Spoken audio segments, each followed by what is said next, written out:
نحمده ونصلي على رسوله الكريم اما بعد فاعوذ باللہ من الشیطان الرجیم بسم اللہ الرحمن الرحیم۔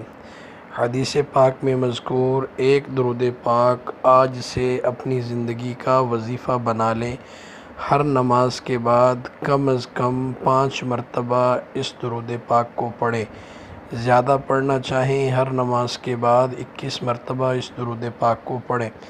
درود پاک یہ ہے: اللہم صلی علی محمد عبدک ورسولک وصلی علی المؤمنین والمؤمنات والمسلمین والمسلمات۔ اس درود پاک کے بے شمار فضائل ہیں۔ سب سے بڑی فضیلت یہ ہے کہ جو بندہ اس درود پاک کو پڑھتا ہے، اللہ جل جلالہ اس کے رزق کے اندر، اس کے کاروبار کے اندر، اس کے اہل و عیال کے اندر اس کو بہت زیادہ برکتیں عطا فرماتے ہیں۔